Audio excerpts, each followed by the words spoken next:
toutes et bonjour à tous et bienvenue dans l'émission Arc-en-Ciel. Mesdames et messieurs, nous sommes heureux d'être en ligne avec son Excellence Michel Rambaud. Bonjour. Bonjour.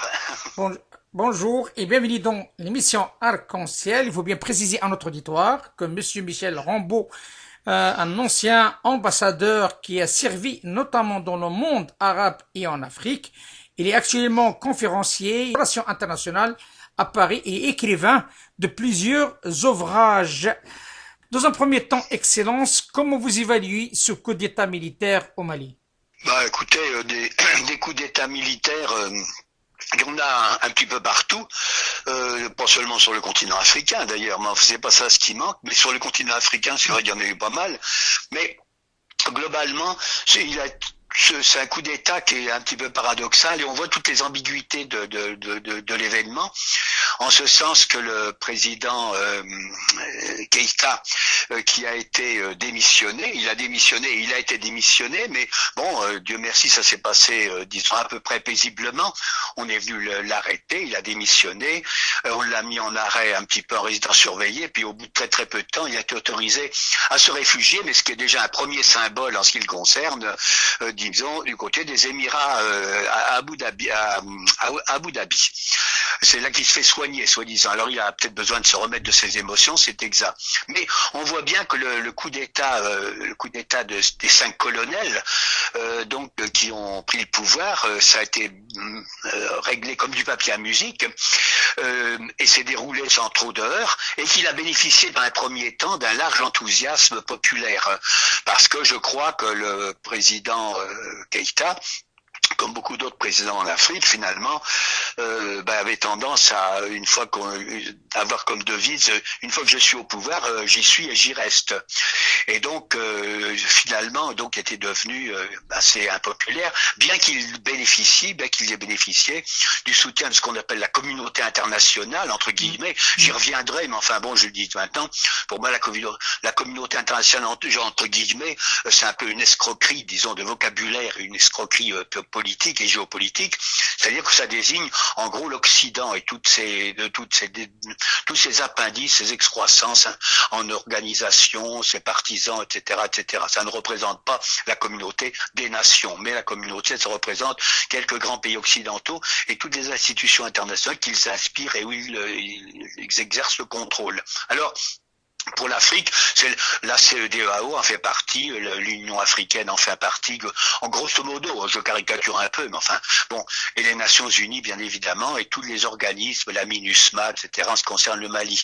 Alors, je crois que au départ, donc, il y a une condamnation unanime du coup d'État parce que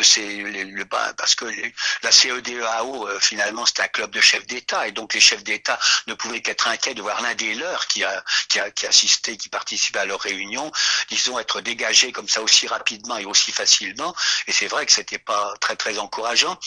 Et puis la perspective d'élection, finalement, y compris, c'est vrai que ça peut inquiéter un certain nombre d'États dans la région qui sont dans l'attente, disons, d'élections. Je crois qu'il y en a 4 ou 5 à commencer par la Côte d'Ivoire, la Guinée, etc. Bon, je crois que c'est une situation, ce coup d'État, finalement, globalement très populaire.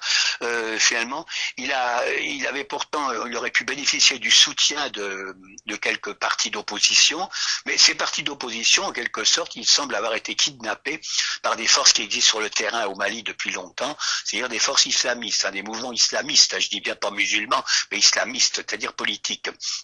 Et donc, je pense qu'ils sont guidés, comme on sait, par cet imam, Mahmoud Dicko, qui est assez populaire, qui est populaire, disons, qui bénéficie d'un soutien populaire, même si ces relations sont très très ambiguës avec les partis de l'opposition, qui étaient censés profiter du coup d'État. Mais donc, étant donné ce coup d'État, on a vu que ces relations ne s'établissaient pas très très facilement, parce qu'il apparaissait plus comme un concurrent, disons, des putschistes plutôt qu'un de leurs alliés. Alors, cet imam est un imam qui a été formé en Arabie Saoudite et qui bénéficie bien évidemment du courant dit wahhabite wahhabites, c'est-à-dire et salafistes au sein de l'islam. Comme on sait, du point de vue des extrémismes, des mouvements politiques extrémistes, pouvant avoir recours aux terroristes le cas échéant, il y a deux courants essentiels qui ont dans tout le monde musulman. On le voit au Proche-Orient, mais on le voit en Afrique, dans toute la partie musulmane de l'Afrique, qui est très très vaste. Disons, il y a le courant des frères musulmans d'une part, et le courant qui est soutenu par la Turquie et par le Qatar, et puis d'autre part, il y a le courant qui est inspiré par l'Arabie Saoudite et les Wahhabites, donc les Émirats Arabes Unis. Alors, il y a de certaines distributions des rôles, une rivalité entre les deux pays et tous les pays du Golfe, mais néanmoins, disons, je pense que c'est le même combat. Alors donc, Mahmoud Dicko, cet imam, est très très populaire et est devenu finalement une personnalité, semble-t-il, incontournable, etc. Alors, il faut pas oublier, c'est vrai que le problème du Mali, et c'est le problème aussi du coup d'État, c'est qu'il ne doit pas zapper la situation, c'est que ce qui apparaît depuis au moins la fin de la guerre de Libye, c'est que les forces essentielles qui travaillent, je dirais, au corps la société malienne, comme d'autres pays de la région, eh bien, sont les forces islamistes, et qui ont pris un regain de vivacité, notamment dans leur forme armée, de groupes armés, suite à la fin du conflit libyen, la chute de la Libye. Ça a provoqué une grande émigration de combattants, d'argent, d'armes, etc., de trafic de toutes sortes. Et c'est à ce moment-là que le conflit malien a pris toute son ampleur, jusqu'à devenir finalement l'épicentre de tout le Sahel, comme vous le savez mieux que moi. Bien entendu. Certainement. Voilà. Excellence, comment vous évaluez la position de la France devant ce putsch? Oh ben écoutez, la position de la France, je ne sais pas trop où est-ce qu'on en est, parce qu'au départ, il y a eu une condamnation évidemment du putsch, dans la mesure où c'est vrai que on peut dire que c'est anticonstitutionnel si on s'en tenait à la lettre. Hein. Un putsch, c'était un président qui avait été élu, probablement mal réélu, mais enfin bon, il y a plein de présidents qui sont élus, mal élus, ou bien mal réélus, et n'empêche que légalement, ils sont les présidents des chefs d'État. Ça, tout le monde peut en savoir quelque chose. Et donc, c'était le cas au Mali. Alors, je crois que il y a une condamnation de tous les chefs d'État de la CEDEAO et de la France et d'autres États, beaucoup d'États, des États européens, etc. Donc, dans un premier temps, mais comme il ne faut jamais se précipiter, finalement à condamner, parce qu'on pourrait très bien avoir accusé d'avoir condamné un jour et glorifié le lendemain. Eh bien, c'est ce qui est arrivé. Je pense que la condamnation a fait long feu, puisque il est apparu que le putsch était très populaire et que finalement il avait un soutien, et que le soutien international au président Keïta ne ferait plus rien, puisque le président Keïta avait dégagé le terrain très rapidement et était parti vers d'autres cieux. Il est parti aux Émirats Arabes Unis. Oui, il est parti aux Émirats Arabes Unis. Alors donc, c'est vrai comme le roi espagnol. Comme le roi espagnol, oui, comme le roi espagnol. C'est d'ailleurs, je note que, oui, c'est comme le roi espagnol, oui, absolument, vous avez raison, mais c'est vrai que ça devient il y a beaucoup de gens qui vont aux Émirats Arabes Unis, hein. Je pense. Ouais. Des fois, je crois qu'il y a notamment Abu Dhabi, Dubaï, notamment, a servi d'asile, même pas forcément des partisans, disons, du courant wahhabite, mais il sert de refuge à beaucoup de gens qui trouvent un asile. Il y a une certaine tolérance, si je puis dire, qui sert d'ailleurs probablement le rayonnement international des Émirats, ce petit État qui voudrait absolument jouer un rôle, comme l'a fait jadis le Qatar. Écoutez, c'est un vaste débat par rapport à cette histoire des Émirats Arabes Unis. On va essayer de rester sur le plan relation France-Afrique et le plan africain. Comme vous le savez, Excellence, le Covid, comme tout le monde maintenant commence à appeler, c'est un révélateur. C'est un révélateur de la puissance des États et aussi de l'intelligence des personnes quelque part. Alors, il y a un grand nombre de personnes qui ont déclaré leur forfait de gouvernance devant cette pandémie, et notamment en Afrique, et on constate bien entendu une gouvernance qui revient à certains âges, puisque le chaos sanitaire, plus le chaos économique, plus le chaos relationnel à l'intérieur, bon nombre de pays africains pose un réel problème devant une jeunesse qui suit l'actualité, qui a beaucoup de demandes. Est-ce que cela peut entraîner d'autres pour l'avenir par rapport à d'autres putschs soutenus par la société, soutenus souvent par les religieux aussi? Oui. Oh, certainement que l'exemple malien va certainement rester dans les esprits. Alors, les gens, enfin, ou les responsables, ou ceux qui pensent, hein, ou qui ont métier de penser en tout cas, et qui font de la politique, en tireront les conclusions qu'ils veulent. On peut en tirer des conclusions très diverses, mais certainement que ça va être un cas d'école qui va être étudié et suivi de près. On va parler de l'exemple malien pour le meilleur et pour le pire, quoi. Alors, je crois que effectivement, vous avez raison. Il est même plus besoin de faire référence au Covid, puisque il est de bon ton, disons, dans tous les débats et toutes les conversations, mais c'est vrai que c'est un élément important de dire, étant donné les circonstances sanitaires actuelles et le Covid. En fait, le Covid, je crois, on le voit pour le Mali comme pour plein de conflits, c'est vrai, vous avez dit que c'était un révélateur ou un fixateur, vrai, que c'est devenu un élément très important, j'allais dire plus que sanitaire, pour ainsi dire, un élément géopolitique important qui a servi de révélateur au comportement des gouvernants et qui a révélé souvent l'incompétence d'ailleurs des gouvernants et ou plutôt montrer qu'ils sont complètement désarmés devant cette irruption d'une crise qui est présentée comme étant mondiale, effectivement qui frappe tous les pays. Hein, c'est bon. Mais moi, je veux pas rentrer du point de vue sanitaire, mais du point de vue géopolitique, c'est vrai, ça sert de révélateur. Hein.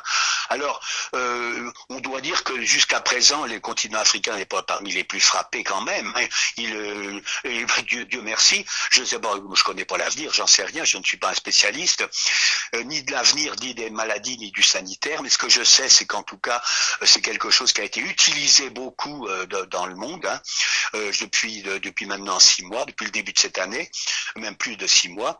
Donc, il a été utilisé, instrumentalisé à des fins diverses, et donc il ne manquera pas d'être utilisé pour l'avenir des pays du Sahel, comme il l'a déjà été, je pense. Hein, puisque pour la France, il y a quand même il y avait eu, disons, bien avant avant et pendant le Covid, il y a eu quand même 2 réunions importantes au point de vue qui concernaient la France et d'autres pays, éventuellement urbains, mais avant tout la France et puis les pays des pays du Sahel, du G5 Sahel. C'était le sommet de Pau qui avait eu lieu en France au mois de janvier 2020, c'est-à-dire avant que le Covid n'apparaisse vraiment comme un facteur géopolitique. Et puis deuxièmement, la réunion de Nouakchott le 30 juin dernier, avec plein de chefs d'État. Vous parliez du roi d'Espagne, il n'y avait pas le roi d'Espagne qui y était, mais il y avait le premier ministre espagnol qui assistait à ce sommet, qui a participé par vidéoconférence, je ne sais plus. Mais enfin, qui a alimenté, qui a réuni non seulement les pays membres du G5 et leurs chefs d'État, mais y compris le président Keïta, qui était encore président à cette époque-là, mais où il y avait eu de bonnes résolutions pour la lutte contre le terrorisme, contre les trafics, contre des projets sur le développement, etc., etc. Des bonnes résolutions de bonne gouvernance, ainsi de suite, et de solidarité. Mais je suis frappé d'une chose, quand on parle des relations de la France globalement avec les pays africains, ou bien ou avec d'autres pays, ou bien des pays africains avec d'autres pays, notamment des pays occidentaux, c'est que finalement il faudrait de la logique quand même. Je note que la France est présente au Mali. Je ne parle pas de l'époque coloniale, etc. C'est clair, mais dans l'époque moderne et dans le contexte qui nous intéresse plus précisément, depuis l'indépendance, il y a depuis 2012, la France est présente pour la lutte contre le terrorisme. 2012 d'ailleurs, ça n'est pas le hasard, bien évidemment, puisque c'est au lendemain de la crise, le renversement de la Jamaïria libyenne, que finalement la guerre le terrorisme a pris toute son ampleur dans certaines régions du Mali à l'époque, et donc c'est plus que symbolique, c'est une réalité. Bon, ce que je disais tout à l'heure. Alors, je crois que la France est là. Moi, depuis le début, je pense que c'était complètement, ça me semblait surréaliste de vouloir, avec l'envoi de quelques centaines de soldats, comparer des immensités, disons, comme sont les immensités sahélo-sahariennes, prétendent, disons, combattre le terrorisme et puis ramener la paix, régler les problèmes internes, avec une profonde méconnaissance souvent de ce que sont les réalités du terrain, à la fois du point de vue religieux, du du point de vue politique et même du point de vue géographique, quoi. Donc on ne peut pas avec quelques centaines d'hommes établir la paix, même au Mali seul et encore moins en tout le Sahel. Je note d'ailleurs que maintenant même, à l'heure où je parle, où nous parlons plutôt, eh bien, je crois qu'il y a en tout et pour tout, malgré les derniers renforts français qui étaient 220 hommes, c'est dérisoire. Hein. Tout ceci couvre une superficie qui est grande comme l'Europe à peu près. Et il y a combien la force Barkhane comporte 4500 hommes, je crois. 4500 hommes pour une superficie qui est grande comme l'Europe, toute l'Europe. Alors, je sais pas, l'Europe, c'est de l'Atlantique à l'Oural, mais enfin quand même, ça me paraît un peu ambitieux. Même si, bon, il y a beaucoup d'étendues, effectivement, des raisons de plus. Il y a des étendues, il y a des régions qui sont peuplées, et puis des régions qui sont vides, mais où il y a des au moins qui sont habitées, et où les mouvements sont faciles et incontrôlables, et qui échappent à tout gouvernement, quoi. Je crois qu'il y a beaucoup d'études là-dessus. Il n'y a pas de frontières avec des postes frontières entre le Mali et le Niger, ou le Tchad, etc. Et au fond, c'est un lieu idéal pour les terroristes et pour défier les forces gouvernementales et pour établir le chaos et empêcher en tout cas toute forme d'ordre. Et les populations le savent bien finalement. Et puis deuxièmement, je crois que dans les réalités qui sont pas prises, que la France n'a jamais pris en compte, c'est de savoir que c'est toujours de simplifier les situations, dire de penser qu'il y avait le gouvernement central qui était laïque, qui était démocratique et qui était bon, et puis finalement des islamistes qui étaient méchants. Alors, je crois que pendant longtemps la politique française, enfin pendant au départ, a misé sur le fait qu'il y avait bien un mouvement de libération de l'Azawad au Mali, mais que c'était un mouvement démocratique, un mouvement laïque en quelque sorte, et puis qu'il combattait au fond que c'était un allié objectif des forces de toute opération, que ça soit Barkhane ou son ancêtre ou ainsi de suite, bon, que c'était des alliés. Or, non, finalement, les noms qui étaient dans les mouvements de l'Azawad, on peut les retrouver dans les groupes terroristes de maintenant, qui sont d'ailleurs pas unifiés, ça serait trop simple. Et donc il y a donc, comme vous le savez, le front, c'est le GI, le Front national de soutien, à l'islam et aux musulmans. Qui est Ayad Rali, qui me semble qui est un Touareg, quelqu'un des mouvements du Nord. Et puis il y a également l'État islamique pour le Grand Sahara. Alors il y en a, je dis en disant ça correspond dans d'autres cieux musulmans. Il y en a un qui correspond au Jabhat el-Nosra, comme en Syrie par exemple. Et puis par exemple, et d'autre part l'autre ça correspond à Daesh tout simplement. L'État islamique pour l'État islamique pour le Grand Sahara, au départ, c'était ce qu'on appelait, je crois, au Mali, l'AQMI, c'est-à-dire Al-Qaïda pour le Maghreb islamique. Maintenant, c'était pour le Grand Sahara, qui est dirigé par d'autres chairs, etc., mais qui sont évidemment qui se disputent l'influence et le contrôle des territoires avec le Jabhat el-Nosra, le front du salut pour l'islam et les musulmans. La question excellence, parce que vous avez évoqué de quelque chose de très important. Vous avez parlé de cette simplicité, de simplifier les choses sur le côté français, ce qui se passe dans ce territoire. Et vous avez parlé d'une force dérisoire par rapport à la superficie qui couvre cette zone, hein, donc des forces armées françaises. Comment ça se fait que les Européens ne sont pas présents aussi, les États-Unis? Alors, il y a que la France qui est devant de la scène. C'est quoi la raison et pourquoi ces pays ne participent pas sur le plan soldats en présence sur ces sols? Bah, écoutez, je pense que c'est pas. Je crois qu'il y a eu des appels du président, y compris Macron, et des chefs d'État africains, finalement des appels insistants auprès des États-Unis. Mais je crois pas que ça soit. La France, je veux dire un mot quand même sur la position de la France globalement et les inconséquences de sa position. Je crois que la France, qui s'indigne du désordre, du chaos et de tous les groupes islamistes qui sévissent toujours en Libye, par exemple, oublie totalement qu'elle a joué un rôle déterminant dans la destruction de la Jamaïria, le renversement de Kadhafi, et donc au fond dans l'instauration du chaos que l'on constate maintenant en Libye, où il y a encore deux pouvoirs, mais deux pouvoirs c'est un de trop. Je ne sais pas si ça s'arrangera, mais on voit il y a plein de forces étrangères qui sont là, qui se bagarrent, et ça reste quand même un foyer par où s'alimente tout le terrorisme en Afrique, etc. Bon, la France donc zappait complètement son rôle en Libye, et on pouvait dire qu'elle prétendait combattre le terrorisme au Mali, le combattre d'ailleurs sur une base qui n'était pas très logique, en pensant que c'était une affaire entre le nord et le sud du Mali. C'est pas ça, c'était une affaire entre le gouvernement central et tous les groupes d'opposition alimentés par l'islamisme politique, en n'oubliant pas que le peuple malien est musulman dans son très grande majorité. Mais ensuite, je crois que le deuxième facteur, c'est que de la même façon qu'on ne peut pas combattre le terrorisme, par exemple au Mali, en ayant participé à son instauration, disons en Libye, et en continuant à le soutenir dans d'autres pays. Je pense notamment à l'affaire syrienne, à la guerre de Syrie, actuellement. Alors ça, je pense, c'est inconséquent totalement, parce que c'est ce qui se passe actuellement. La France, d'une façon ou d'une autre, je suis navré de le dire, mais quand même participe bien à alimenter la poursuite de la guerre en Syrie en soutenant finalement les groupes terroristes, y compris y compris les États qui soutiennent le terrorisme. Bon. Et puis d'autre part, au Mali, elle prétend toujours le combattre. C'est plus seulement au Mali. Mali, c'est tout d'une superficie de plus de millions de kilomètres carrés. Encore une fois, avec quelques milliers d'hommes. C'est pas jouable.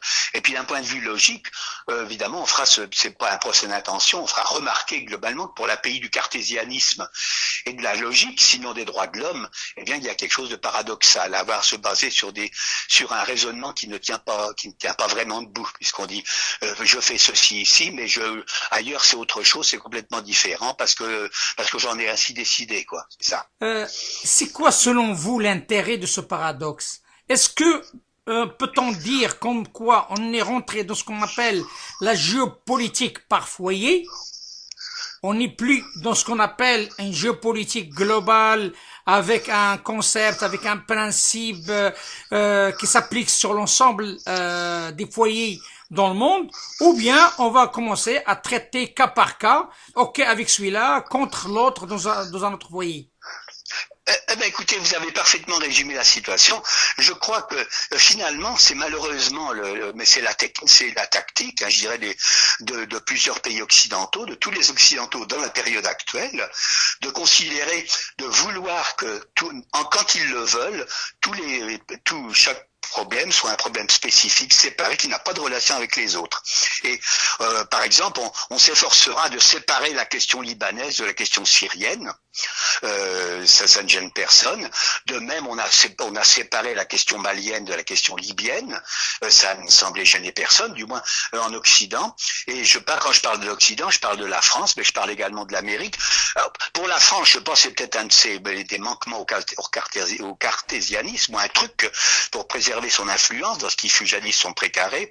Mais je pense que pour les États-Unis, c'est depuis longtemps une technique, disons, qui permet c'est Kissinger, je crois, qui avait inventé cette technique-là, disons que ça concernait le conflit entre Israël et le pays arabe, qu'il fallait surtout pas de négociations entre Israël et les Arabes, il fallait des négociations séparées entre Israël et chacun des États arabes, ce qui permettait de les battre, etc. C'est une tactique militaire et géomilitaire, si on veut, mais qui n'a pas de logique. Alors effectivement, on peut décider que tous les foyers géopolitiques ne se ressemblent pas et qu'il y a une frontière en quelque sorte génétique, moi j'ai toujours écrit ça, entre l'Afrique subsaharienne et puis l'Afrique du Nord, l'Afrique disons septentrionale, même si des deux côtés on zappe le fait que des deux côtés ce soit des musulmans qui habitent en immense majorité et qu'il n'y a pas cette frontière génétique, comme les événements récents l'ont prouvé. Mais comme ça prouve quelque chose dont on a toujours refusé l'existence, eh bien on fait comme si ça n'existait pas.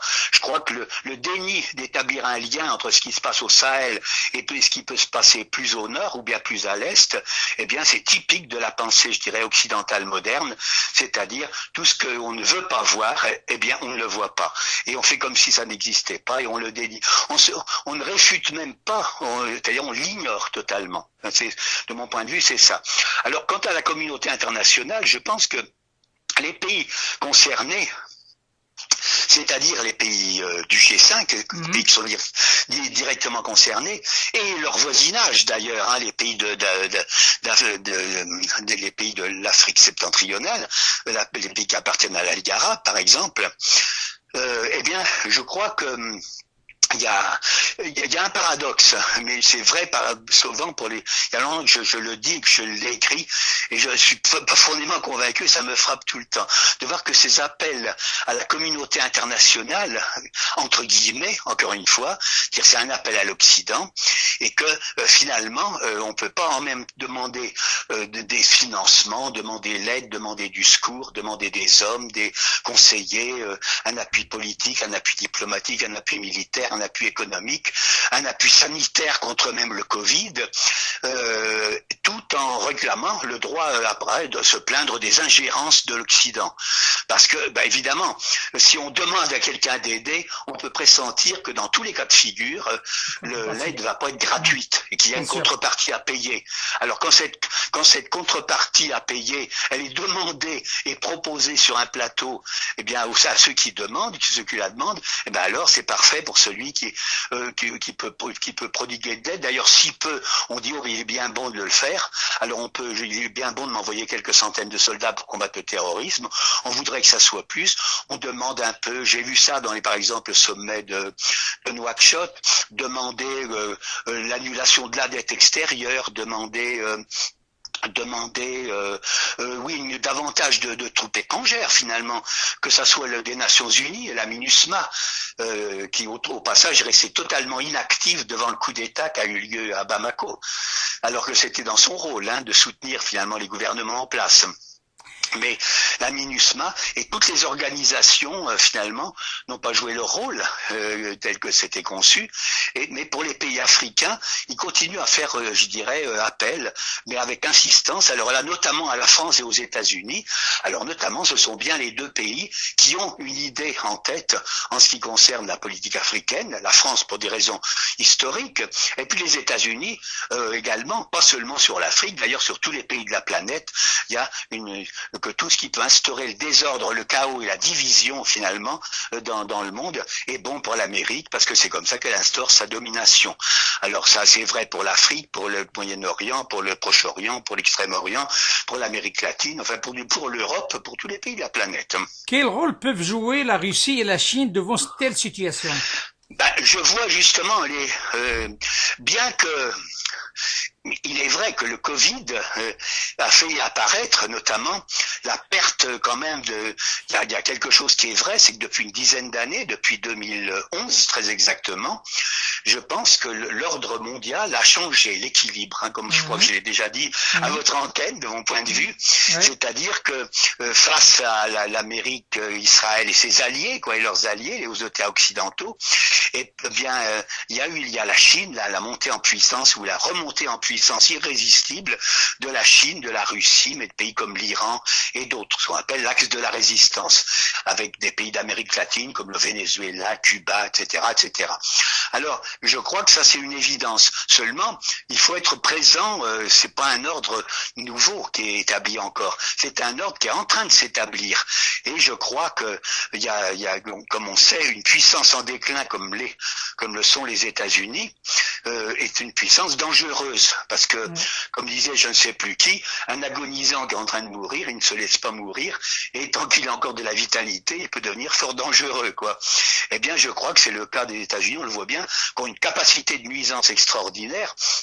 et qui dispose de tant d'alliés et tant de fiancés et tant de partisans dans le monde, finalement, eh bien, qu'ils sont extrêmement dangereux.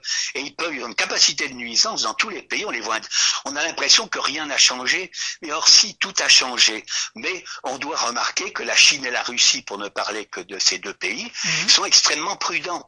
Parce qu'ils doivent, j'imagine, je ne suis pas un confident ni de Poutine ni de Xi Jinping, mais je pense qu'ils doivent se dire, les États-Unis vont à leur faillite, c'est déjà fait largement, ils ont perdu leur hégémonie, j'ai déjà écrit d'ailleurs, économique, militaire, ils ne sont plus la puissance numéro un, ils sont plus, même militairement, je crois que la Russie a au moins récupéré la parité, sinon plus, et puis l'Occident a perdu sa suprématie morale. Plus personne ne croit l'Occident en dehors de l'Occident, quoi. Je crois. Et donc ça, c'est difficile à admettre. Et nous, dans les pays où nous vivons, en France par exemple, comme tous les médias du mainstream, comme on dit, disent toujours que, au fond, font comme si le 21e siècle, comme le 20e siècle serait le siècle de l'Amérique, et que finalement que la domination de l'Occident était éternelle, à jamais, que ce soit en Afrique ou ailleurs. Eh bien, ils font comme s'il n'y avait rien d'autre qui existait que l'Occident. C'est ça le péché mignon de l'Occident, c'est cette espèce d'occidentalocentrisme qui fait que on considère qu'on est les seuls à exister, qu'on représente seule l'humanité, que seules nos langues sont universelles, nos préoccupations sont universelles, nos soucis sont universels, nos principes le sont, et on se prétend de grande démocratie, ce qui reste à approuver. Quand on voit la dégénérescence des démocraties telles qu'elles sont, notamment au plan national et quelquefois, et souvent au plan international, la diplomatie actuelle, on le voit tous les jours pour n'importe quel conflit, que c'est une escroquerie, enfin c'est un exercice d'escroquerie politique. Excellence, ce dragon chinois et cet ours russe qui sont aux aguets par rapport à ce complexe géopolitique et ce nouveau ordre mondial qui va s'établir d'ici peu, quel rôle peuvent jouer en Afrique? Ah ben, en Afrique, on a vu des tentatives de la Russie, par exemple en RCA, je crois qu'ils se sont manifestés à un moment donné au Mali, mais avec beaucoup de prudence. On voit ils se sont manifestés, y compris en Libye, en envoyant, on a présenté ça comme des troupes russes, mais c'était pas des troupes en fait, c'était des mercenaires de groupes de sécurité, comme les Américains en ont de leur côté, le groupe Wagner, et donc ils ont misé, je crois, ils ont soutenu le général Haftar, et puis après ils lui ont retiré leur soutien parce qu'ils ont vu que ça n'était pas très très efficace, et donc ils ont essayé en RCA, ils se sont empressés pour essayer de prendre, de se mettre à côté, de s'oppositionner, disons, face à la France en RCA, en Centrafrique. Donc, au Mali également, je crois qu'ils ont essayé à un moment donné, et ils ont essayé dans d'autres pays. Alors, parce que c'est vrai que la Russie et la Chine sont devenues, notamment en ces temps de Covid, une sorte de référence.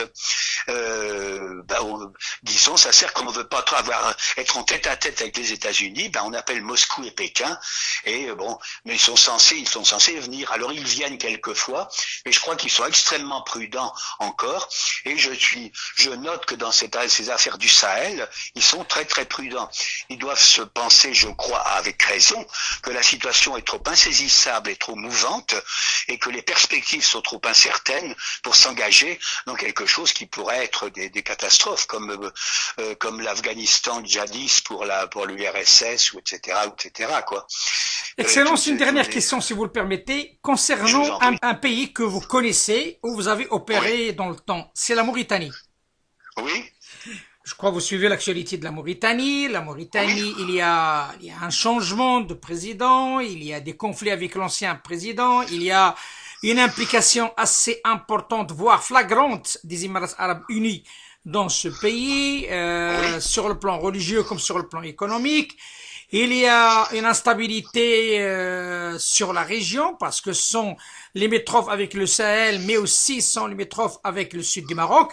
Donc il y a ce pays, il y a aussi une question qui fait actualité. Beaucoup de monde dans les médias parle peu, mais sur les réseaux sociaux on parle beaucoup. La question de la traite humaine, c'est-à-dire ces esclaves qui Ah s'y... oui, oui, oui, oui, je vois ce que Voilà. vous voulez dire. Voilà. Et j'aimerais bien avoir votre opinion sur cette situation de ce pays. Oui, oh, oui, non, vous avez raison. Bon, écoutez, j'ai servi effectivement. J'ai été ambassadeur à 3 ans à Nouakchott. Moi, j'ai beaucoup de respect pour la Mauritanie, qui n'est pas une superpuissance, hein, mais qu'enfin, qui est un pays qui a sa place et dont les habitants finalement ne manquent certainement pas ni de dignité ni de noblesse. Et c'est un pays qui se comporte vis-à-vis des problèmes internationaux avec plus de dignité que beaucoup d'autres, je trouve. Disons, bon, et globalement, je pense que en Mauritanie, c'est pas, il n'y a pas eu de développement déshonorant. Disons, il y a eu des changements de président, des changements de, mais la Mauritanie tient sa place. La Mauritanie joue son rôle finalement, y compris comme un élément de, disons, de plus ou moins qui renforce que l'armée mauritanienne, la politique mauritanienne est susceptible et de nature à renforcer quand même plutôt la stabilité que l'instabilité. Ça n'est pas un pays qui soutient, qui peut être suspect de soutenir le terrorisme. Et je crois qu'il a des problèmes personnels, mais alors ces problèmes, pas des problèmes nationaux, mais les problèmes nationaux, ils existent depuis l'indépendance. Et puis je pense qu'il ne faut pas les exagérer. Cette question de l'esclavage, je mets beaucoup de guillemets puisqu'il s'agit en fait de ça. Je crois que l'esclavage en Mauritanie a déjà été depuis l'indépendance, c'est-à-dire depuis maintenant à peu près 60 ans. Hein. Je crois que l'esclavage a déjà été aboli 2 ou 3 fois complètement, et à chaque fois il y a des ONG, hein, les fameuses organisations de la société civile qui remontent à l'assaut pour trouver des coups dans la tête, disons, à la Mauritanie. Alors tout le monde imagine, et puis comme c'est relayé par la presse comme ça, sans aucune réflexion, hein, finalement, on va un petit peu présenter un spectacle, de donner une fausse image de ce que c'est. Je crois qu'il existe bien sûr encore une forme spécifique hein, du problème que vous évoquez, qui est un problème social. Mais globalement, la Mauritanie s'est efforcée de régler ce problème, et je crois qu'on peut pas présenter ça comme si on était encore en Amérique au temps de l'esclavagisme. C'est pas vrai. Manifestement. Mais la population mauritanienne, d'ailleurs, témoigne de ce que ce phénomène est un phénomène quand même qui se traduit finalement, ça ne fait pas une exclusion, puisque en Mauritanie, comme vous le savez mieux que moi, il y a à peu près, enfin encore en caricaturant, en grosso modo, il y a 3 composantes de la population. Il y a Beidan, il y a les populations qu'on dit négro-mauritaniennes, comme les Dioula, les Soninké, les Wolof, etc., et les Peuls. Et puis troisièmement, il y a les Arlatines. Les Arlatines sont donc des gens qui sont ethniquement d'origine africaine et visiblement, mais qui sont arabisés depuis des siècles et des siècles, depuis très très longtemps, et qui se considèrent comme des Maures noirs en quelque sorte. Alors, je ne dis pas qu'ils sont pas l'objet d'une certaine discrimination, mais enfin ils témoignent de ce que fut jadis le problème de ce que les coloniaux appelaient, paraît-il, j'en suis pas un, bien que l'esclavage de case, et donc c'était l'esclavage domestique, mais ça c'est du temps jadis. Je crois que ça n'existe plus vraiment quand même maintenant, et qu'en tout cas la Mauritanie fait le nécessaire, faut essayer de faire le nécessaire, tout ce qu'elle peut en tout cas, pour liquider ce problème, qui est un problème peut-être encore enraciné dans la société mauritanienne, mais pas plus qu'ailleurs.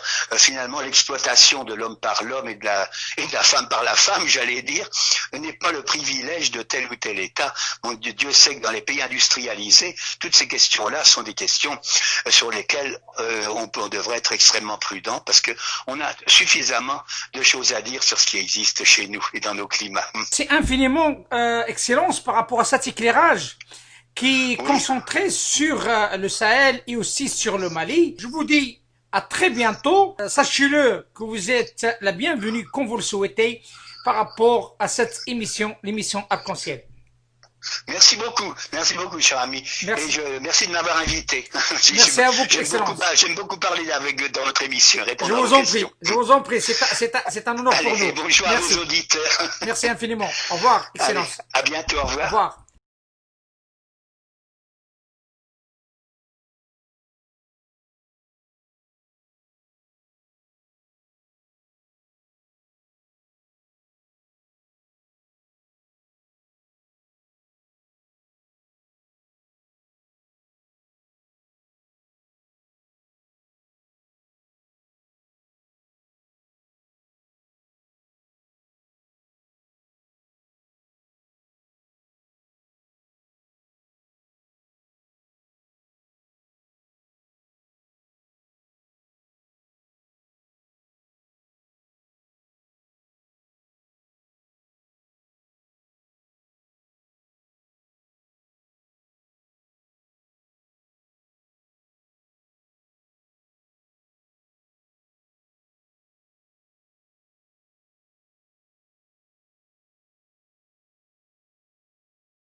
Bonjour à toutes et bonjour à tous et bienvenue dans l'émission Arc-en-Ciel. Mesdames et messieurs, nous sommes heureux d'être en ligne avec son Excellence Michel Rambaud. Bonjour. Bonjour. Bonjour et bienvenue dans l'émission Arc-en-Ciel. Il faut bien préciser à notre auditoire que Monsieur Michel Rambaud, un ancien ambassadeur qui a servi notamment dans le monde arabe et en Afrique, il est actuellement conférencier en relations internationales à Paris et écrivain de plusieurs ouvrages. Dans un premier temps, Excellence, comment vous évaluez ce coup d'État militaire au Mali? Bah écoutez, des coups d'État militaires, il y en a un petit peu partout, pas seulement sur le continent africain d'ailleurs, mais c'est pas ça ce qui manque, mais sur le continent africain, c'est vrai qu'il y en a eu pas mal, mais globalement, c'est un coup d'État qui est un petit peu paradoxal et on voit toutes les ambiguïtés de l'événement, en ce sens que le président Keïta, qui a été démissionné, il a été démissionné, mais bon, Dieu merci, ça s'est passé, disons, à peu près paisiblement.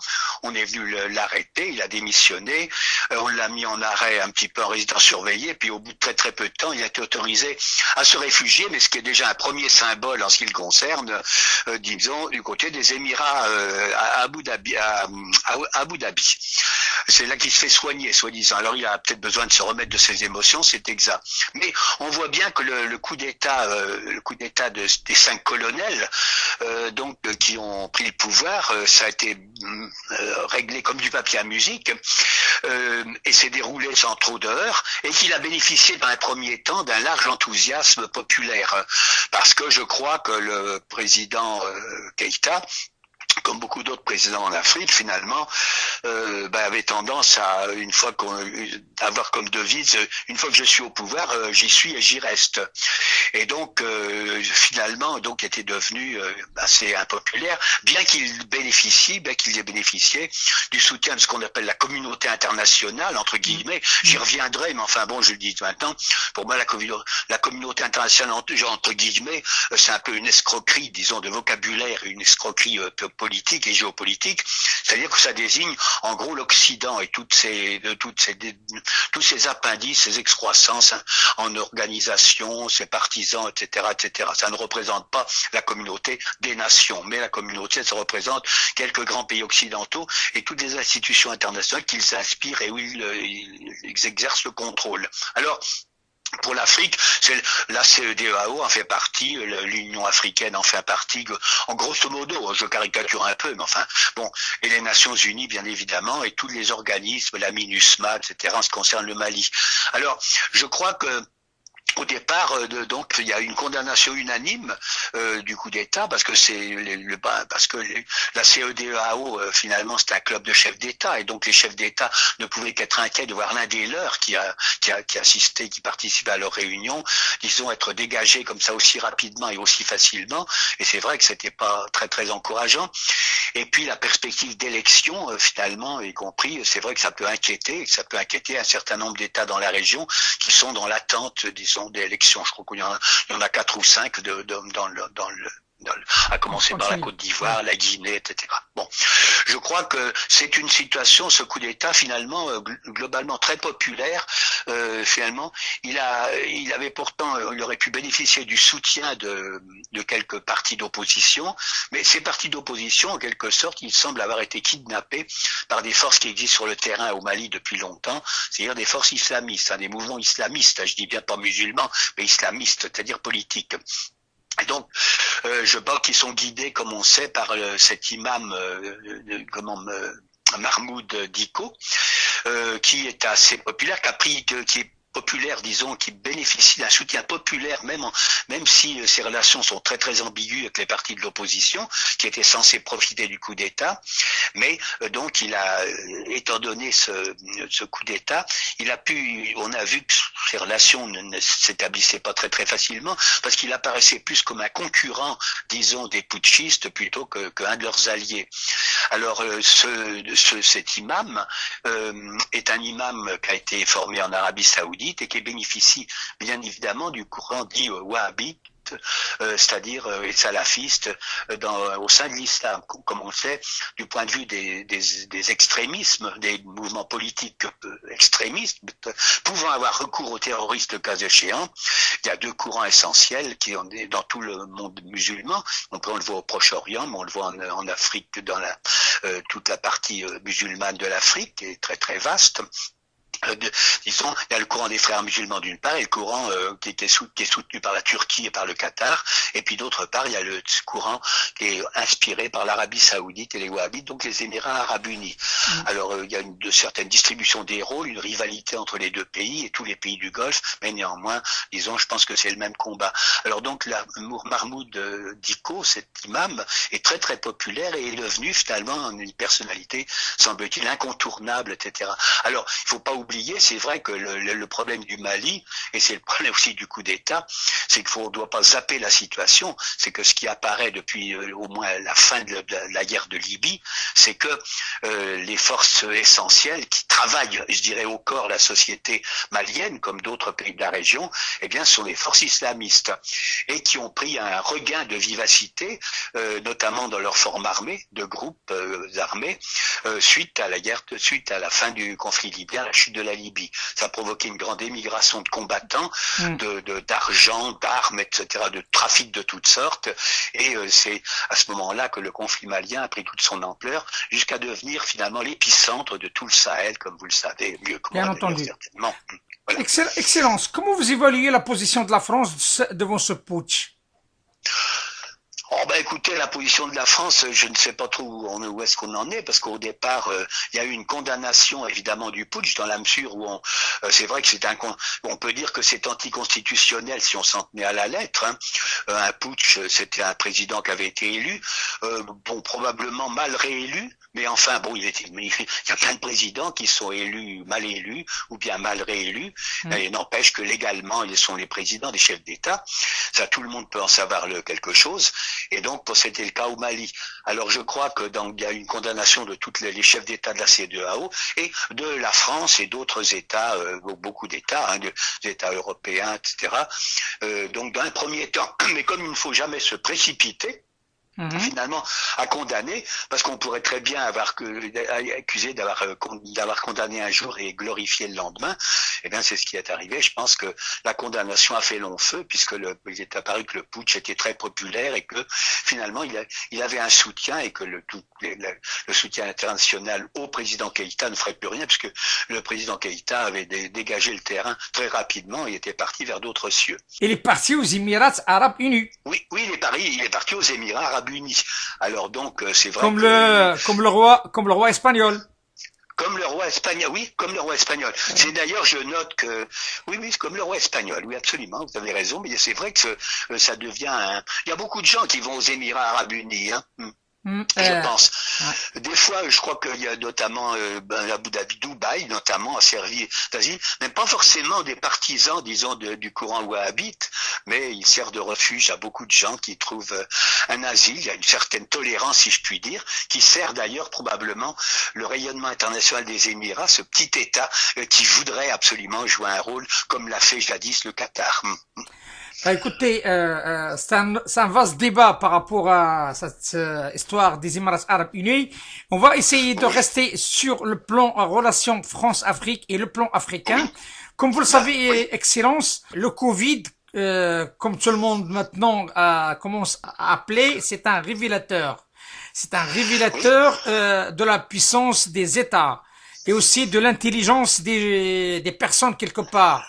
Alors, il y a un grand nombre de personnes qui ont déclaré leur forfait de gouvernance devant cette pandémie, et notamment en Afrique, et on constate bien entendu une gouvernance qui revient à certains âges, puisque le chaos sanitaire, plus le chaos économique, plus le chaos relationnel à l'intérieur, grand nombre de pays africains pose un réel problème devant une jeunesse qui suit l'actualité, qui a beaucoup de demandes.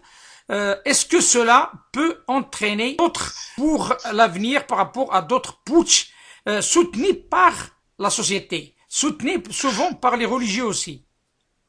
Oui, oh certainement que l'exemple malien va certainement rester dans les esprits. Alors les gens, enfin ou les responsables ou ceux qui pensent, hein, ou qui ont métier de penser en tout cas, et qui font de la politique, en tireront les conclusions qu'ils veulent. On peut en tirer des conclusions très diverses, mais certainement que ça va être un cas d'école qui va être étudié et suivi de près. On va parler de l'exemple malien pour le meilleur et pour le pire, quoi. Alors je crois que effectivement vous avez raison. Il est même plus besoin de faire référence au Covid puisque il est de bon ton, disons, dans tous les débats et toutes les conversations. Mais c'est vrai que c'est un élément important de dire, étant donné les circonstances sanitaires actuelles et le Covid. En fait, le Covid, je crois, on le voit pour le Mali comme pour plein de conflits. C'est vrai, vous avez dit que c'était un révélateur ou un fixateur. Vrai que c'est devenu un élément très important, j'allais dire plus que sanitaire, pour ainsi dire, un élément géopolitique important qui a servi de révélateur au comportement des gouvernants et qui a révélé souvent l'incompétence d'ailleurs des gouvernants et ou plutôt montrer qu'ils sont complètement désarmés devant cette irruption d'une crise qui est présentée comme étant mondiale, effectivement, qui frappe tous les pays. Hein, c'est bon. Mais moi, je veux pas rentrer du point de vue sanitaire, mais du point de vue géopolitique, c'est vrai, ça sert de révélateur. Hein. Alors, on doit dire que jusqu'à présent, le continent africain n'est pas parmi les plus frappés quand même. Hein.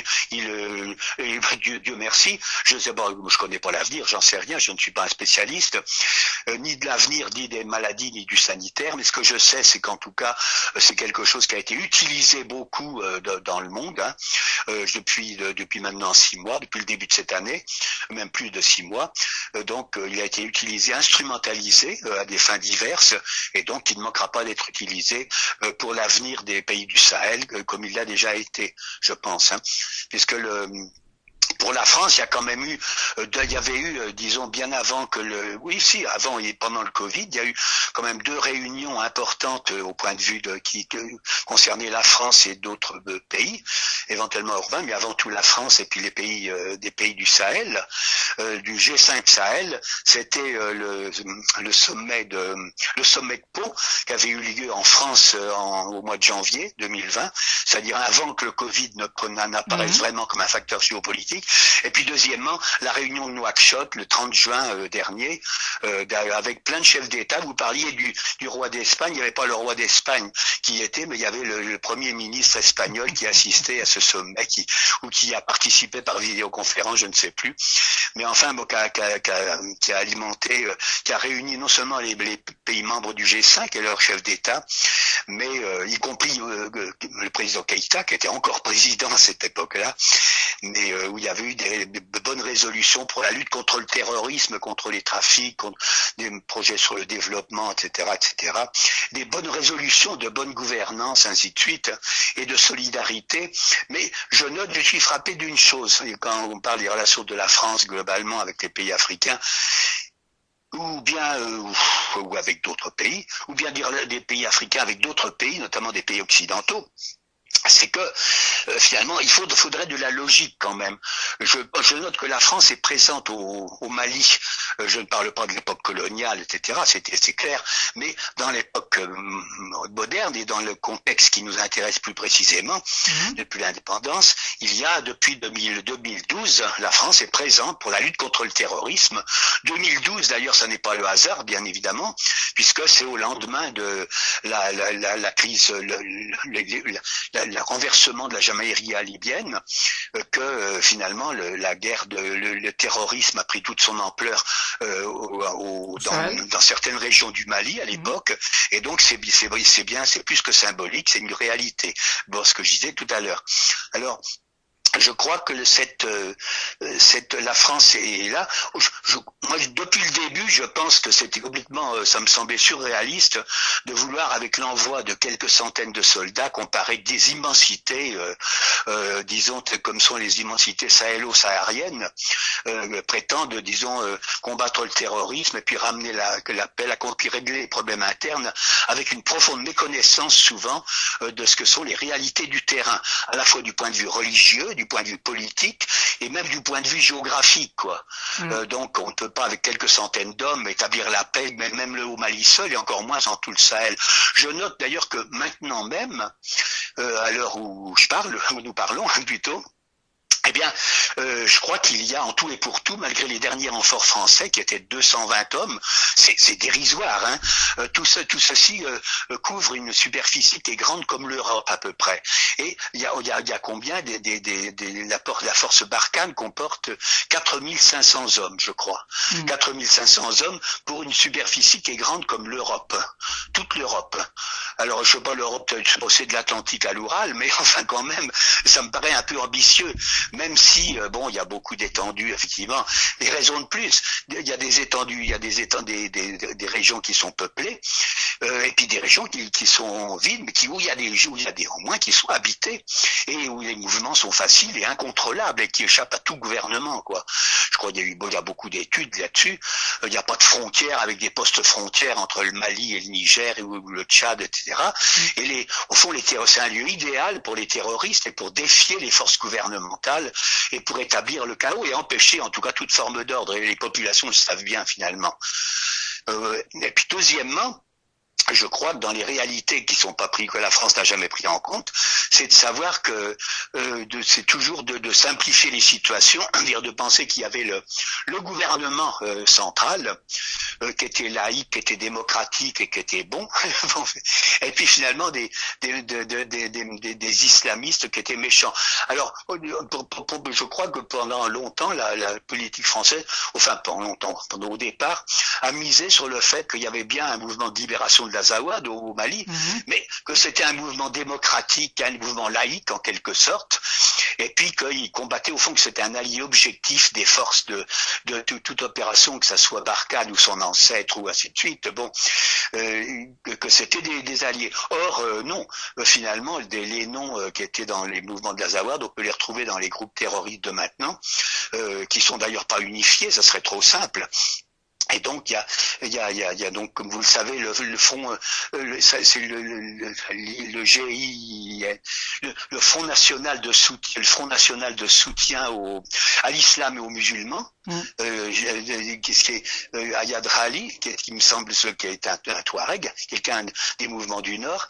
Et puis il y a également l'État islamique pour le Grand Sahara.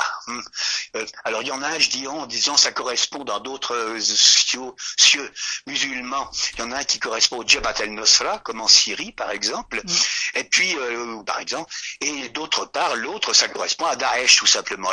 L'État islamique pour l'État islamique pour le Grand Sahara. Au départ, c'était ce qu'on appelait, je crois, au Mali, l'AQMI, c'est-à-dire Al-Qaïda pour le Maghreb islamique. Maintenant, c'était pour le Grand Sahara, qui est dirigé par d'autres chairs, etc., mais qui sont évidemment qui se disputent l'influence et le contrôle des territoires avec le Jabhat el-Nosra, le front du salut pour l'islam et les musulmans. La question excellence, parce que vous avez évoqué quelque chose de très important. Vous avez parlé de cette simplicité, de simplifier les choses sur le côté français, ce qui se passe dans ce territoire. Et vous avez parlé d'une force dérisoire par rapport à la superficie qui couvre cette zone, hein, donc des forces armées françaises. Comment ça se fait que les Européens ne sont pas présents aussi, les États-Unis? Alors, il n'y a que la France qui est devant de la scène. C'est quoi la raison et pourquoi ces pays ne participent pas sur le plan soldats en présence sur ces sols? Bah, écoutez, je pense que c'est pas. Je crois qu'il y a eu des appels du président, y compris Macron, et des chefs d'État africains, finalement des appels insistants auprès des États-Unis. Mais je crois pas que ça soit. La France, je veux dire un mot quand même sur la position de la France globalement et les inconséquences de sa position. Je crois que la France, qui s'indigne du désordre, du chaos et de tous les groupes islamistes qui sévissent toujours en Libye, par par exemple, oublie totalement qu'elle a joué un rôle déterminant dans la destruction de la Jamaïria, le renversement de Kadhafi, et donc au fond dans l'instauration du chaos que l'on constate maintenant en Libye, où il y a encore deux pouvoirs, mais deux pouvoirs c'est un de trop. Je ne sais pas si ça s'arrangera, mais on voit il y a plein de forces étrangères qui sont là, qui se bagarrent, et ça reste quand même un foyer par où s'alimente tout le terrorisme en Afrique, etc.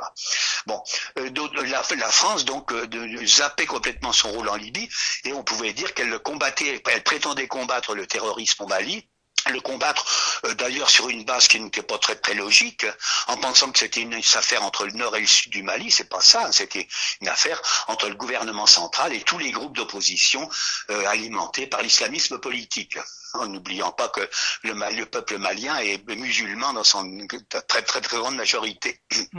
Mais ensuite, je crois que le deuxième facteur, c'est que de la même façon qu'on peut pas combattre le terrorisme, par exemple au Mali, en ayant participé à son instauration, disons en Libye, et en continuant à le soutenir dans d'autres pays. Je pense notamment à l'affaire syrienne, à la guerre de Syrie actuellement. Alors ça, je pense, c'est inconséquent totalement, parce que c'est ce qui se passe actuellement. La France, d'une façon ou d'une autre, je suis navré de le dire, mais quand même participe bien à alimenter la poursuite de la guerre en Syrie en soutenant finalement les groupes terroristes, y compris y compris les États qui soutiennent le terrorisme. Bon. Et puis d'autre part, au Mali, elle prétend toujours le combattre. Alors, c'est plus seulement au Mali. Mali, c'est tout d'une superficie de plus de millions de kilomètres carrés. Encore une fois, avec quelques milliers d'hommes. C'est pas jouable. Et puis d'un point de vue logique, évidemment, c'est pas un procès d'intention, on fera remarquer globalement que pour la pays du cartésianisme et de la logique, sinon des droits de l'homme, eh bien il y a quelque chose de paradoxal à avoir se baser sur un raisonnement qui ne tient pas vraiment debout, puisqu'on dit je fais ceci ici, mais ailleurs c'est autre chose, c'est complètement différent parce que j'en ai ainsi décidé, quoi. C'est ça. C'est quoi selon vous l'intérêt de ce paradoxe? Est-ce que peut-on dire comme quoi on est rentré dans ce qu'on appelle la géopolitique par foyer? On n'est plus dans ce qu'on appelle une géopolitique globale avec un concept, avec un principe qui s'applique sur l'ensemble des foyers dans le monde, ou bien on va commencer à traiter cas par cas, ok avec celui-là, contre l'autre dans un autre foyer. Écoutez, vous avez parfaitement résumé la situation.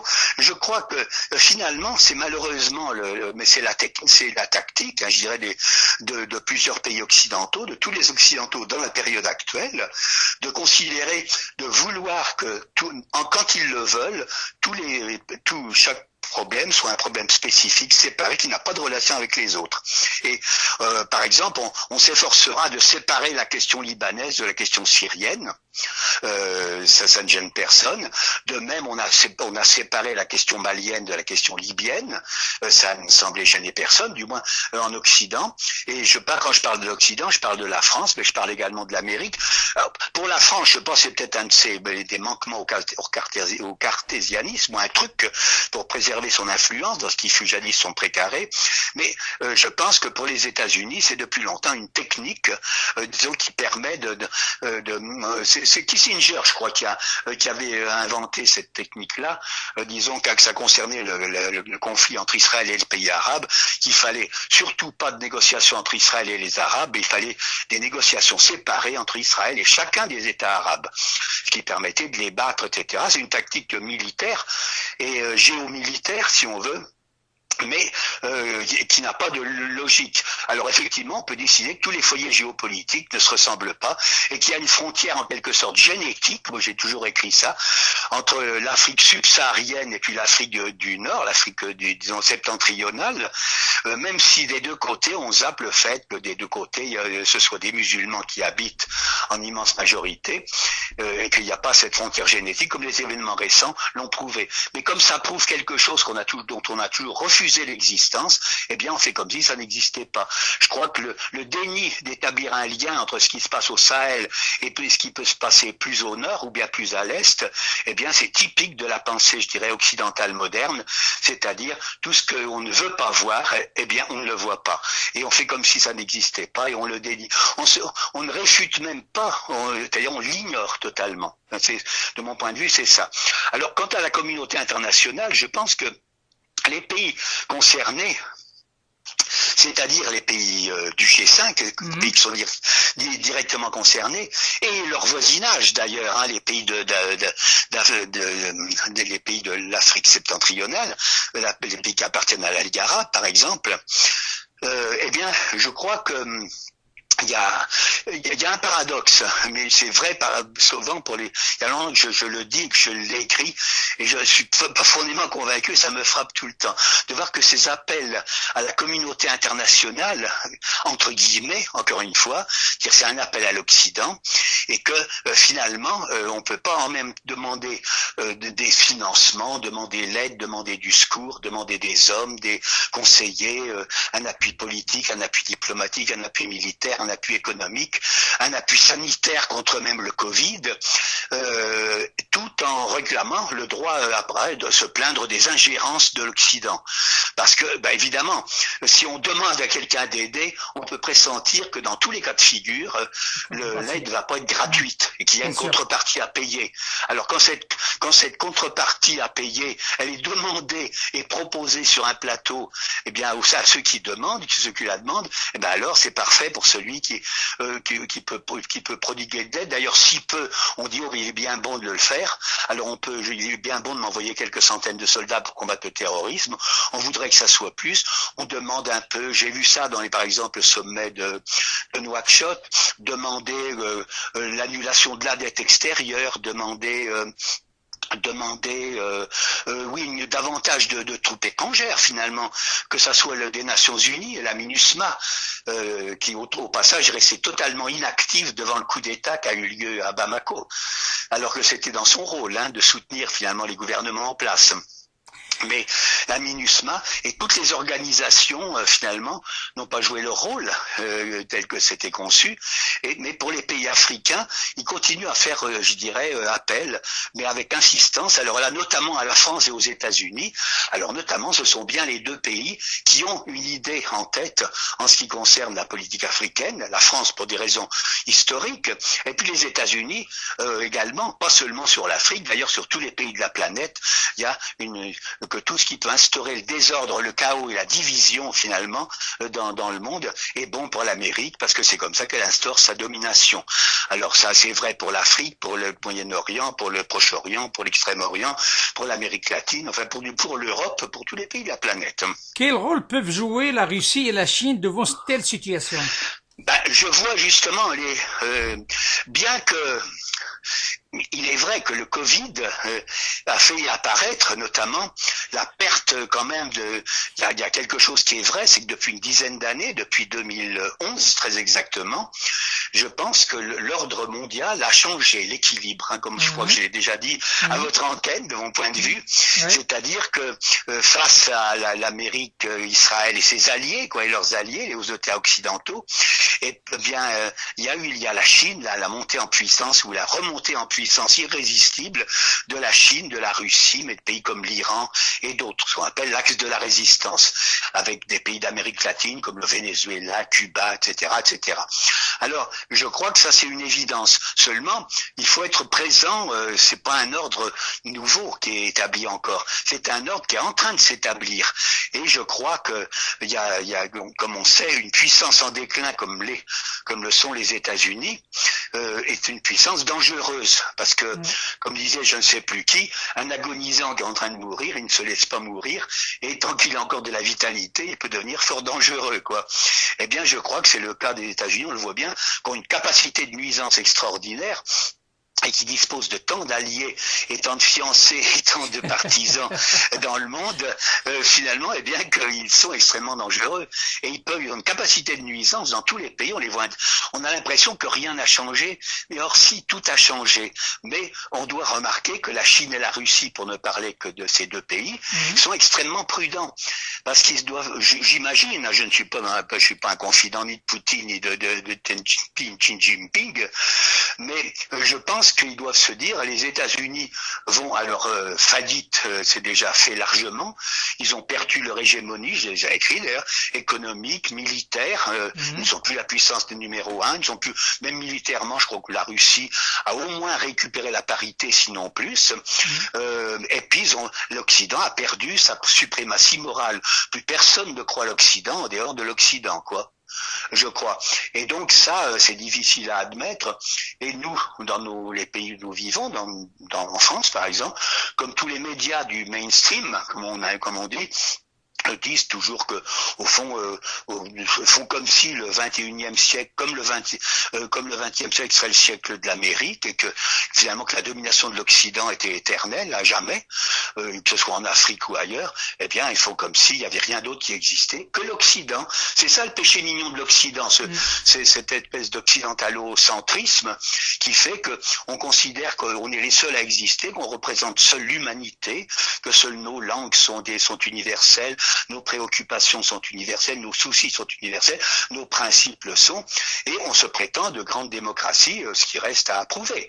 Quand on voit la dégénérescence des démocraties telles qu'elles sont, notamment au plan national et quelquefois, et souvent au plan international, la diplomatie actuelle, on le voit tous les jours pour n'importe quel conflit, que c'est une escroquerie, enfin c'est un exercice d'escroquerie politique. Excellence, ce dragon chinois et cet ours russe qui sont aux aguets par rapport à ce complexe géopolitique et ce nouveau ordre mondial qui va s'établir d'ici peu, quel rôle peuvent jouer en Afrique?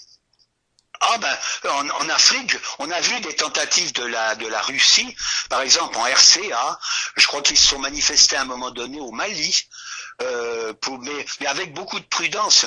On voit ils se sont manifestés, y compris en Libye, en envoyant, enfin on a présenté ça comme des troupes russes, mais c'était pas des troupes en fait, c'était des mercenaires de groupes de sécurité comme les Américains en ont de leur côté, le groupe Wagner, et donc ils ont misé, je crois, ils ont soutenu le général Haftar, et puis après ils lui ont retiré leur soutien parce qu'ils ont vu que ça n'était pas très très efficace, et donc ils ont essayé.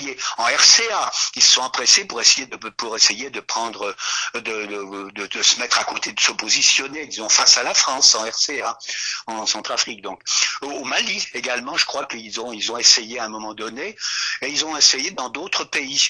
Alors, parce que c'est vrai que la Russie et la Chine sont devenues, notamment en ces temps de Covid, une sorte de référence. Disons, ça sert comme on veut pas trop être en tête à tête avec les États-Unis, on appelle Moscou et Pékin, et mais ils sont censés venir. Alors ils viennent quelquefois, mais je crois qu'ils sont extrêmement prudents encore, et je note que dans ces affaires du Sahel, ils sont très très prudents. Ils doivent se penser, je crois, avec raison, que la situation est trop insaisissable et trop mouvante, et que les perspectives sont trop incertaines pour s'engager dans quelque chose qui pourrait être des catastrophes, comme l'Afghanistan jadis pour l'URSS, ou etc., quoi. Excellence, une dernière question, si vous le permettez, concernant un pays que vous connaissez, où vous avez opéré dans le temps, c'est la Mauritanie. Oui. Je crois que vous suivez l'actualité de la Mauritanie. La Mauritanie, il y a un changement de président, il y a des conflits avec l'ancien président, il y a une implication assez importante, voire flagrante, des Émirats arabes unis dans ce pays, sur le plan religieux comme sur le plan économique. Il y a une instabilité sur la région parce que ce sont limitrophes avec le Sahel, mais aussi sont limitrophes avec le sud du Maroc. Donc il y a ce pays, il y a aussi une question qui fait actualité. Beaucoup de monde dans les médias parle peu, mais sur les réseaux sociaux on parle beaucoup. La question de la traite humaine, c'est-à-dire ces esclaves. Ah oui, je vois ce que vous voulez dire. Voilà. Et j'aimerais bien avoir votre opinion sur cette situation de ce pays. Oui, oui, non, vous avez raison. Bon, écoutez, j'ai servi effectivement. J'ai été ambassadeur à 3 ans à Nouakchott. Moi, j'ai beaucoup de respect pour la Mauritanie, qui n'est pas une superpuissance, hein, mais qui est un pays qui a sa place et dont les habitants finalement ne manquent certainement pas ni de dignité ni de noblesse. Et c'est un pays qui se comporte vis-à-vis des problèmes internationaux avec plus de dignité que beaucoup d'autres, je trouve. Disons, bon, et globalement, je pense que en Mauritanie, il n'y a pas eu de développement déshonorant. Disons, il y a eu des changements de président, des changements mais la Mauritanie tient sa place. La Mauritanie joue son rôle finalement, y compris comme un élément disons, de plus ou moins qui renforce l'armée mauritanienne, la politique mauritanienne est susceptible et de nature à renforcer quand même plutôt la stabilité que l'instabilité. Ça n'est pas un pays qui peut être suspect de soutenir le terrorisme. Et je crois qu'il a des problèmes personnels, mais alors ces problèmes, pas des problèmes nationaux, mais les problèmes nationaux, ils existent depuis l'indépendance. Et puis je pense qu'il faut pas les exagérer. Cette question de l'esclavage, je mets beaucoup de guillemets puisqu'il s'agit en fait de ça. Je crois que l'esclavage en Mauritanie a déjà été depuis l'indépendance, c'est-à-dire depuis maintenant à peu près 60 ans. Hein. Je crois que l'esclavage a déjà été aboli 2 ou 3 fois complètement, et à chaque fois il y a des ONG, hein, les fameuses organisations de la société civile qui remontent à l'assaut pour trouver des coups dans la tête, disons, à la Mauritanie. Alors tout le monde imagine, et puis comme c'est relayé par la presse comme ça, sans aucune réflexion, hein. Donc finalement, on va un petit peu présenter un spectacle, je vais donner une fausse image de ce que c'est. Je crois qu'il existe bien sûr encore une forme spécifique hein, du problème que vous évoquez, qui est un problème social. Mais globalement, la Mauritanie s'est efforcée de régler ce problème, et je crois qu'on peut pas présenter ça comme si on était encore en Amérique au temps de l'esclavagisme. C'est pas vrai. Manifestement. Mais la population mauritanienne, d'ailleurs, témoigne de ce que ce phénomène est un phénomène quand même qui se traduit finalement, ça ne fait pas une exclusion, puisque en Mauritanie, comme vous le savez mieux que moi, il y a à peu près, enfin en caricaturant, en grosso modo, il y a 3 composantes de la population. Il y a Beydan, il y a les populations qu'on dit négro-mauritaniennes, comme les Dioula, les Soninké, les Wolof, etc., et les Peuls. Et puis troisièmement, il y a les Aratines. Les Aratines sont donc des gens qui sont ethniquement d'origine africaine et visiblement, mais qui sont arabisés depuis des siècles et des siècles, depuis très très longtemps, et qui se considèrent comme des Maures noirs en quelque sorte. Alors, je ne dis pas qu'ils sont pas l'objet d'une certaine discrimination, mais enfin ils témoignent de ce que fut jadis le problème de ce que les coloniaux appelaient, paraît-il, j'en suis pas un, bien que l'esclavage de case, et donc l'esclavage domestique, mais c'est du temps jadis. Je crois que ça n'existe plus vraiment quand même maintenant, et qu'en tout cas la Mauritanie fait le nécessaire, essaie de faire le nécessaire, tout ce qu'elle peut en tout cas, pour liquider ce problème, qui est un problème peut-être encore enraciné dans la société mauritanienne, mais pas plus qu'ailleurs. Finalement, l'exploitation de l'homme par l'homme et de la femme par la femme, j'allais dire, n'est pas le privilège de tel ou tel État.